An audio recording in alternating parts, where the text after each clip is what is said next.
Namo tassa bhagavato arahato samma sambuddhassa. Namo tassa bhagavato arahato samma sambuddhassa. Namo tassa bhagavato arahato samma sambuddhassa. Buddhang dhammang sanghang namasami. So this is probably the 7th or 8th weeks of the rains retreat. And I was thinking, it was just kind of, time has been flying by very quickly, actually. And so those reflections that we do from time to time, one of the 10 reflections, the days and nights are relentlessly passing. How well am I spending my time? Just to not as to get us anxious, but just a good reflection. Just whether we make the best use of our time at the moment, and which leads to tonight's talk on the right effort. So as a community, we're doing plenty of group practice, sitting and walking together. And some of you might thinking, should we do more? Outside of the practice, the formal practice. Do more of that. Wake up earlier. Wake up at 2 o'clock instead of 3. Am I putting enough effort? Am I sleeping too much? Eating too much? Talking too much? Am I putting enough effort? And it's good to remind what's effort in the Buddhist context. Right effort. And it's interesting that Buddha said right effort, as we did some chanting the other day. Right effort is not really to do anything, but the effort into knowing, into being aware what's happening in the mind, and to kind of direct it in a certain manner. So right effort is to relinquish, let go, abandon arisen unwholesome state. So you see any unwholesome state, you abandon it. Or also to make sure that unwholesome states doesn't arise in the first place. So that's the first half, is to abandon any existing unwholesome state, or to work your mind in a way that unwholesome states does not have an opportunity to arise in the first place. That's one of the right efforts. And the other two right efforts, aspects of right efforts, is to establish wholesome states. To make sure that the mind is not wholesome, that it tends towards wholesome states. And to maintain or increase existing wholesome states as well. So it's just that much. So yes, you can relax. Don't have to sit and walk all night long. As long as you put into the effort into knowing, where's my mind? And what is it doing? If it's wholesome, then maintain it. Try to increase it. If it's unwholesome, find ways to relinquish it, to let go.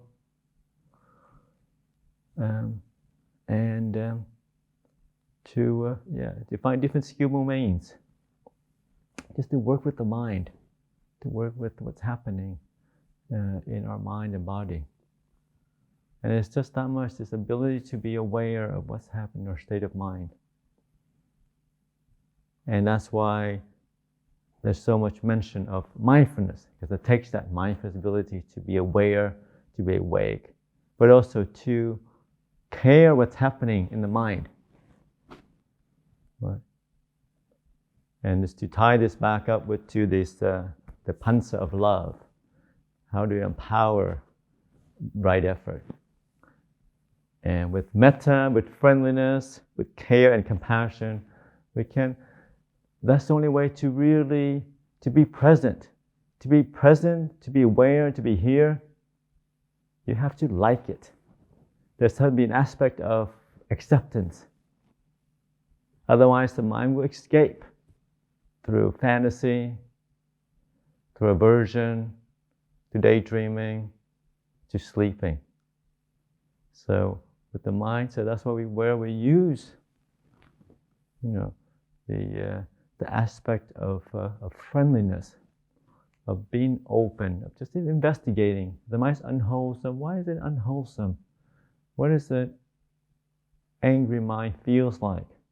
What is the wanting mind feels like? Instead of trying to dismiss it, annihilate it right away, we investigate. How does it work when I'm discontent? How does it work? Why does it arise? And where is it in my body? And I always try to encourage people, these mental states that is arising in your mind, whatever hindrances, obstacles you think you're facing, it's a lesson there. It's there to teach you something. So let's say you have a sleepy mind. You think, oh, after all these years, I'm still nodding off. I'm such a terrible meditator.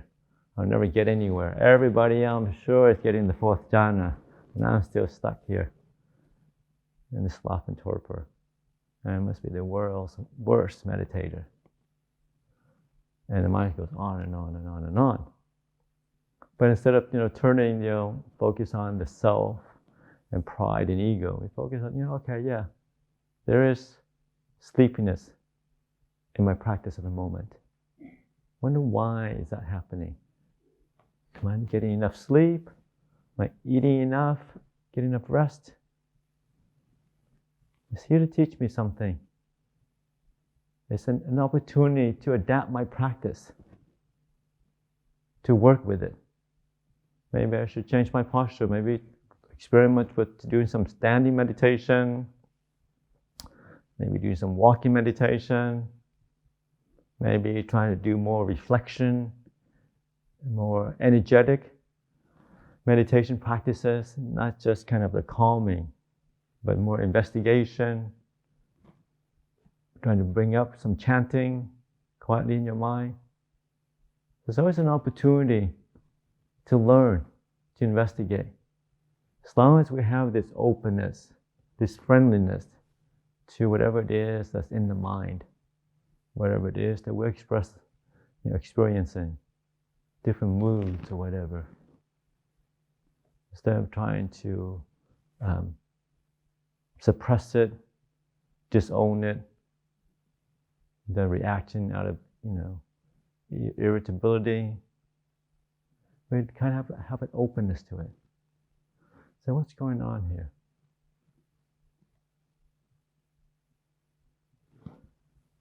And when you realize that it's all about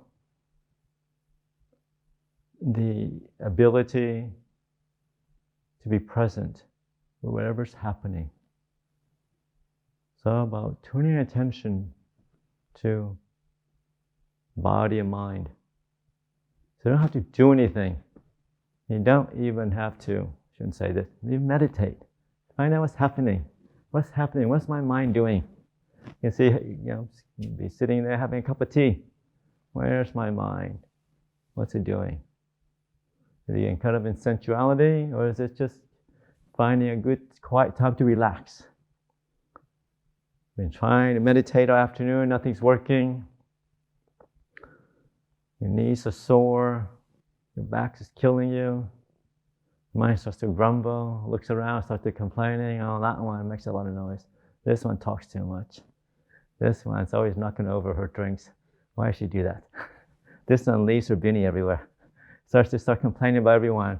And you realize, okay, well, that's not working. And this is not very fun. So why don't I do something? I want to do something pleasant. Go have a cup of tea, walk in the forest, or do some stretching. Whatever it is that brings up a certain level of happiness in the mind first. Sometimes it's good to remember we meditate, we practice to be happy. But sometimes it's good, I encourage people, to not wait till happiness is something so distant, so far away. Put happiness first into the mind. And then you can meditate. How can I be a bit more happier? Sometimes it's just, like I said, a cup of tea. Sometimes it's just, going outside, just have a sit in the forest, the bush, enjoying the sounds of the birds, enjoying the beautiful springtime flowers that's here. Just a little happiness of the mind that will spark to help to make sitting practice that much easier. So it's not always about slogging away with the breath or the practice. So put happiness in what you do first. You'll find that it'll start to, increase, starts to generate, and then to maintain that. And this different type of, like happiness. And when the mind will always want something, but it's a degree. So here we're practicing for a different type, a higher kind of happiness. But it starts with sense pleasure. And that's why sometimes it gets tricky. The more we indulge in sense pleasure, the happiness of listening to music, talking, stuff, then it kind of dulls the mind, and it weakens, it stirs up the mind. So you have to kind of, gradually wean it away. But it's a gradual process. Samadhi, the refined happiness of a still mind, the refined happiness of the spiritual happiness happens gradually. It's not something you can will into place. It's not something you can jumpstart, shortcut by denying yourself the happiness of the senses. So just because you think, okay, we read these books and all these meditation masters says, sensual pleasure is bad. It's a low course pleasure. So I'm going to go and lock myself in the dark room. And now I'm going to try to experience the happiness of spiritual happiness. It doesn't work that way. It's a gradual practice. But as long as it's a process of letting go, of relinquishing. The reason we meditation master, the reason practitioner can relinquish the coarser sense of happiness is that the more refined happiness starts to happen. That you can appreciate happiness of stillness. Maybe not complete peace, not fourth jhana, but you're in the monastery and it's quiet. There's no TV blaring at you. There's no radio. Sometimes you get updated on the news, but not all the time. And generally it's quiet. It's only the sounds of the birds. Okay, it's not super quiet, but like our reading this morning, the birds, they are not, those sounds are not disturbing. They're part of nature. It's not the sound of an airplane. It's not the sound of the ambulance. It's not the sound of a car honking or something if you live in the city. It's kind of it's loud, but it's a natural sound that doesn't really pull you away from the present moment. So you appreciate, it's the peace, the stillness in the forest. And use that to continue going inward, to allow the mind to settle down. And always the effort of turning the mind towards wholesome states. And it just doesn't happen during the meditation, although it's important, but it happens also throughout the day. So it's really important to kind of remember, how, when you wake up, where's my mind? How to tune it towards a bit of happiness. So sometimes I also encourage my mind, reflect on things you can be grateful for. It's great. Another day in the monastery. I get to bow to the Buddha. First thing in the morning, I get to bow to the Buddha. Pay my respect to enlightened beings. Pay my respect to the Dhamma and the Sangha. Wow, amazing blessing. Anything else for the rest of the day is just icing on top of that. When we get up, you get to bow. Last thing at night, you get to bow to Buddha and Dhamma and the Sangha. Amazing blessings that we have an opportunity to do that. To turn our mind towards something wholesome, something pure.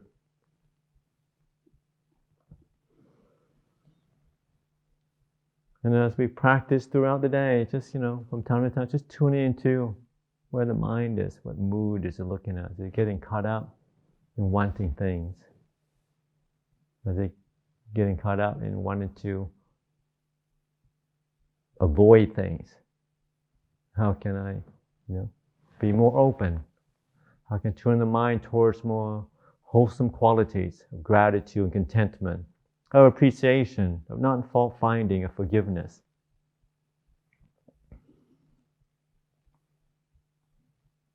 I think there was a story of a discussion between like a monk, Buddhist monk, and a Christian monk. And there was, I think somebody was saying, true love, acceptance, can only be offered, only God can have true love and acceptance. And the Buddhist monk said, no, not necessarily. True love comes from wisdom, understanding. And it's through, when you understand clearly non-self, you see no one's there. And when you understand that people are conditioned, everything is conditioned, then you do. There is a large, huge amount of acceptance, of forgiveness. Because what's there to hold on to? How can you hold on negativity when people aren't in control? Everybody's conditioned to do as they do. How can you have preferences one over the other? Just like I said, looking around.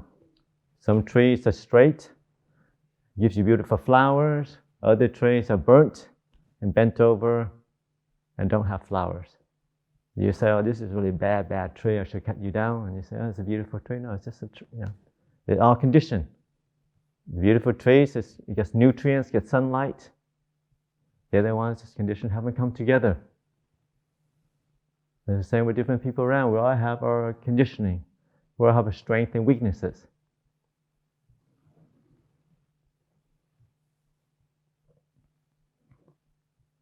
But it's our responsibility as practitioner, just throughout the day, always just turning and checking in, finding ways to increase wholesome states, and finding skillful means to adapt our practice to relinquish unwholesome states.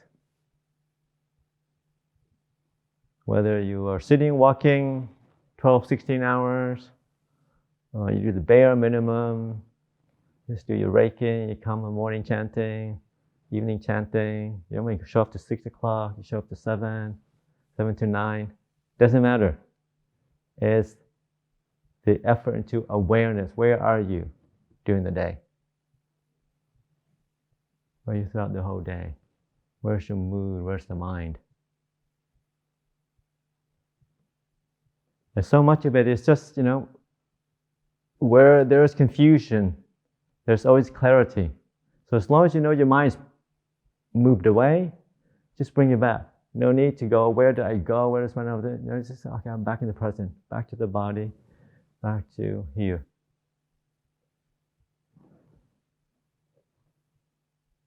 No need to punish yourself, no need to criticize. It's all a waste of time. I'm right here, here am I. Like I said, just bring the mind towards gratitude and contentment. Happy to be here. I've been daydreaming for the last 7 or 8 weeks, but still 4 weeks left. I can still develop clarity and mindfulness. Next few weeks, next few days, next few moment. So happy to be here. So happy to have the opportunity to practice. So happy just to be with a group of, kind and caring person, community. That we don't steal things from each other. Hope not. Get fights in the kitchen. The community that understands, appreciates peace and stillness. Understand it, to support our path. Yes, we have our differences. We have our irritations from time to time. But on the whole, it's a great opportunity to be here at this point and reflect on so much confusion at the moment in the larger community, in the larger world. To be able to be here, you all should be great Such a huge amount of appreciation and gratitude. To have the great karma just to be in a quiet place in the bush, sitting and walking. Sure, the mind may not be completely peaceful, but that's okay. Anything comes, the time is coming. Condition will come together. As long as we are patient, as long as we continue with the practice, inclining the mind towards wholesome states and inclining the mind away from unwholesome states. And that's the 4 right efforts. Samma Vayama. To increase wholesome states, or to establish conditions where unarisen wholesome state can arise. And its opposite. To decrease, to abandon arisen unwholesome states, and to establish conditions where unarisen unwholesome states don't arise. I just want you to understand that's all kind of a matter of the mind, not so much of the body. A matter of being present and relating to what's happening. You find that the practice is an ease in the practice. There's not so anxiety around whether the mind is peaceful enough or whether the mind is forced or still. As long as you're inclining the mind, you're working on it. As long as you don't give up. But like I said, everything in the practice takes time. And as long as you have a long-term view, I'm not talking about 1 year, 10 years, 20 years. That's short term. About lifetimes. Continue doing that.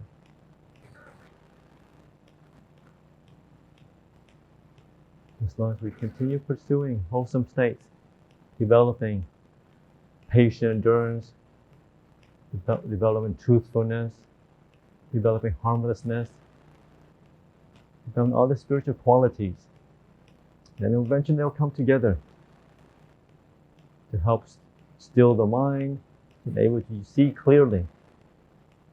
And you'll see, it's through understanding that we let go, not through willpower. Through seeing clearly, the mind lets go. Not through force, not through guilt, certainly not through willpower. And that's our job, is to understand, to investigate. When we see clearly, the problem will fade away on its own.